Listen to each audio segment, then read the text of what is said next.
अगर कोई उद्योग इस बिहार में चल रहा था तो उद्योग था अपहरण उद्योग। 1 से 2 दिन के अंदर में सारे समस्या का समाधान हो जाएगा। मैथिली ठाकुर जी को अभी न पार्टी में कोई ज्वाइन करवाया गया है, न अभी वो पार्टी में आई है। पूरी संभावना है जो भारतीय जनता पार्टी मधुबनी विधानसभा लड़ेगी, निश्चित रूप से 10 में 10 सीट एनडीए जीतेगी। प्रशांत किशोर जी का फैक्टर कोई बिहार के चुनाव में काम करने वाला नहीं है। नमस्कार, जनमानस पर क्लिक कर चुके हैं। इस वक्त हमारे साथ बीजेपी के सीनियर लीडर पवन कुमार झा हैं। बिहार चुनाव की बिगुल बज चुकी है और क्या कुछ मधुबनी में चल रहा है, मधुबनी जिला में, ये बेनीपट्टी विधानसभा के प्रभारी भी हैं तो बेनीपट्टी पर भी खास बातचीत होगी। लेकिन चूँकि मधुबनी जिला के सीनियर लीडर हैं तो मधुबनी को लेकर और बीजेपी एनडीए में जो घमासान चल रहा है सीटों को लेकर, इन सारी चीज़ों पर इनसे बात करेंगे। सबसे पहले आपका जनमानस चैनल में स्वागत है। बहुत बहुत धन्यवाद। चुनावी बिगुल फूंक चुका है, क्या कुछ मधुबनी में माहौल चल रहा है? मधुबनी में पूरे जिले में, पूरे मधुबनी प्रशासनिक जिले में 10 विधानसभा हैं और 10 विधानसभा में एनडीए के पक्ष में लहर चल रही है, क्योंकि नीतीश कुमार और प्रधानमंत्री नरेंद्र भाई मोदी के नेतृत्व में जिस प्रकार से देश और बिहार का विकास हो रहा है उससे आम जनमानस काफ़ी प्रभावित हैं। अनेक लोक कल्याणकारी योजना के माध्यम से सरकार काम कर रही है और इसके कारण से लोग इस बार एनडीए के पक्ष में अपना मतदान करने के लिए तैयार हैं। तेजस्वी तो कर रहे, जनता आक्रोशित है, इस बार सबक सिखा देगी। ऐसा कुछ नहीं है। तेजस्वी की मन की ये सोच है, उनका सोच उनको ही मुबारक। लेकिन स्पष्ट है जो परिस्थिति 2005 से पहले बिहार में तेजस्वी के माता और पिता के समय में थी, उसमें बिहार में काफ़ी बदलाव हुआ है।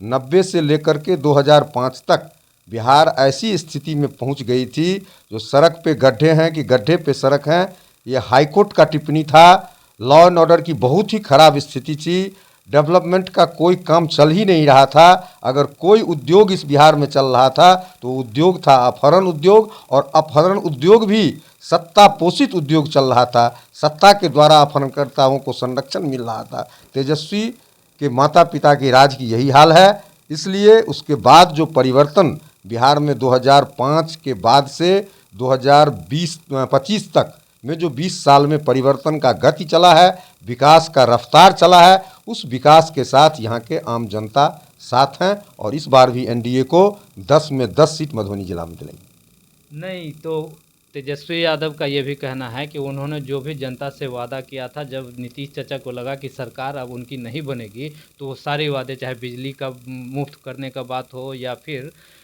वृद्धा पेंशन बढ़ाने की बात हो, जीविका दीदियों को लेकर जो भी इन्होंने किया है, वो सारा एजेंडा नीतीश कुमार चोरी कर लिए हैं तेजस्वी यादव का। तेजस्वी यादव का एजेंडा ही कैसे था ये बताएं पहले। तेजस्वी यादव जी का 2005 के बाद तेजस्वी यादव जी के नेतृत्व में कोई सरकार ही नहीं बनी है। हाँ, कुछ दिनों के लिए वो माननीय मुख्यमंत्री नीतीश कुमार के सरकार में उप मुख्यमंत्री के रूप में थे, लेकिन ये बात समझना चाहिए, सरकार में सारा निर्णय अंतिम मुख्यमंत्री के स्तर पर होता है और सारा निर्णय उस समय भी माननीय मुख्यमंत्री नीतीश कुमार जी का साथ था। इसलिए उनका एजेंडा चुराने का जो आरोप है वो पूरा निराधार है, पूरा भ्रामक है। चुनाव की घोषणा से पहले लग रहा था कि एनडीए में सब कुछ ठीक ठाक चल रहा है, लेकिन जैसे ही चुनाव की घोषणा हो गई, चिराग सीटों को लेकर और मांझी सीटों को लेकर लगातार बयानबाजी कर रहे हैं। बातचीत चल रही है। गठबंधन की राजनीति में ऐसा होता है, जो सभी दल चाहते हैं जो हम ज़्यादा से ज़्यादा सीटों पर लड़ें, लेकिन बहुत जल्द 1 से 2 दिन के अंदर में सारे समस्या का समाधान हो जाएगा और एनडीए के पांचों जो पांडव हैं, पांचों जो दल हैं, वो मिल करके सारा सीट का बंटवारा कर लेंगे। इसमें कोई दिक्कत नहीं होगी। आप बेनीपट्टी सीट से प्रभारी भी हैं। बेनीपट्टी सिटिंग सीट है बीजेपी की तरफ से, और बेनीपट्टी पर चर्चा अब चलने लगा है, मैथिली ठाकुर के नामों की चर्चा चलने लगी है। और इस बीच जो कुछ लोग हैं पार्टी के स्तर पर भी और सामाजिक स्तर पर भी मैथिली ठाकुर का विरोध करने लगे हैं। देखिए, ऐसा है, जो मैथिली ठाकुर जी को अभी न पार्टी में कोई ज्वाइन करवाया गया है, न अभी वो पार्टी में आई हैं। हमारे कुछ वरिष्ठ नेताओं से मैथिली ठाकुर जी की मुलाकात हुई है। मैथिली ठाकुर जी सेलिब्रिटी हैं, गायिका हैं। वो पार्टी उनसे किस ढंग का काम लेगी ये अभी तय नहीं हुआ है।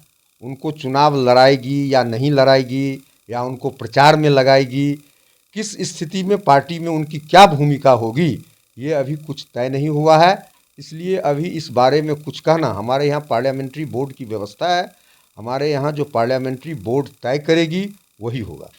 मधुबनी विधानसभा सीट की बात करते हैं। पिछले 2 बार से यह सीट एनडीए के खाते में नहीं आ रही है और पिछली बार वीआईपी के खाते में ये सीट गई थी। इस बार एलजेपी और जो दूसरे सहयोगी दल हैं कुशवाहा की, वो इस सीट पर दावा कर रहे हैं। क्या ये बीजेपी खुद रखेगी या फिर सहयोगियों को देखिए, देगी? इस बार पूरी संभावना है जो भारतीय जनता पार्टी मधुबनी विधानसभा लड़ेगी, और भारतीय जनता पार्टी के कोई भी कार्यकर्ता अगर मधुबनी विधानसभा चुनाव लड़ते हैं तो उनकी जीत निश्चित रूप से सुनिश्चित है, क्योंकि 10 साल के दरमियान जो यहाँ के स्थानीय विधायक का काम रहा है उससे लोग काफ़ी आक्रोशित हैं और भारतीय जनता पार्टी के पक्ष में मतदान करने के लिए लोग तैयार हैं। और हम लोगों को एक कार्यकर्ता के नाते पूरा विश्वास है जो भारतीय जनता पार्टी, चूँकि ये मुख्यालय की सीट है और 2015 तक कंटिन्यू यहाँ से लड़ी है, और यहाँ से 2000 से लेकर के 2015 तक विधायक यहाँ भारतीय जनता पार्टी का रहा है। किसी कारणवश 2020 में ये सीट गठबंधन में चली गई थी, लेकिन इस बार पुनः भारतीय जनता पार्टी इस सीट से लड़ेगी, ऐसा हम लोगों को पूरा विश्वास है। मिथिलांचल की मधुबनी जो धरती है, इसमें 10 सीट है। 10 सीट में 2020 चुनाव में 8 एनडीए के पास और 2 महागठबंधन के पास था। ठीक इसके उलट 2015 में हुआ। तो क्या इस बार 10 साल से जो ट्रेंड चल रहा है, एक बार एनडीए के खाते में जाता है मधुबनी की अधिकांश सीटें और दूसरी बार महागठबंधन का, इस बार क्या पोजीशन रहने की उम्मीद देखिए, है? ऐसा है जो बिहार के राजनीति में अभी मुख्य रूप से, वैसे तो बहुत दल हैं और दोनों गठबंधन, 2 गठबंधन चल रहा है। एक महागठबंधन राष्ट्रीय जनता दल के नेतृत्व में और एक एनडीए भारतीय जनता पार्टी के नेतृत्व में। ऐसा रहा है जो भारतीय जनता पार्टी, जनता दल यू और राष्ट्रीय जनता दल 3 मुख्य दल हैं बिहार में। और बिहार का जो राजनीतिक डेमोग्राफी है वो कहता है जो 2 दल जब साथ रहे हैं, इसमें से 2 दल जब साथ रहे हैं तो उसी दल का सरकार बना है। ये आप इतिहास देख लीजिए 2005 से लेकर के अभी तक। चूँकि 2015 में इसलिए हुआ था आरजेडी का ज़्यादा सीट मधुबनी जिला में, या कह सकते हैं जो उस समय में जदयू आरजेडी साथ साथ थे, चूँकि जदयू उनके साथ थे और वे दोनों दल एक साथ मिल करके चुनाव लड़े थे और भारतीय जनता पार्टी अपने छोटे छोटे सहयोगियों के साथ चुनाव लड़ी थी।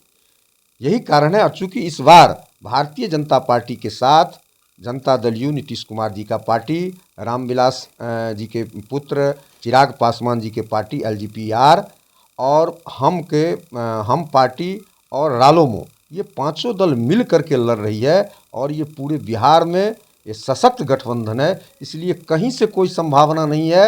अगर 8 अगले बार हम लोग जीते थे तो इस बार निश्चित रूप से, चूँकि 8 जीतने में कहीं न कहीं कारण था जो रामविलास चिराग पासवान जी का पार्टी अगले बार हम लोगों के साथ नहीं लड़े थे एनडीए के साथ और वो अलग से चुनाव लड़े थे।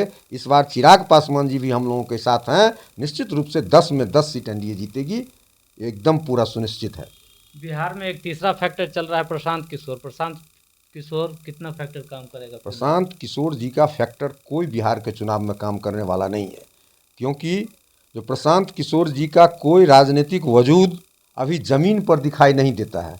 उनका जो कुछ भी काम हो रहा है वो कुछ जो पॉलिटिकल एक्टिविस्ट हैं, जो ब्यूरोक्रेट हैं, वहाँ तक उनका काम सीमित है। आम जनता जो है वो प्रशांत किशोर जी को स्वीकार नहीं कर रही है या उनके नीति और सिद्धांत से प्रभावित नहीं है। कुछ ऐसी उनकी घोषणाएं हो रही हैं जो अव्यावहारिक हैं, जो संभव ही नहीं है।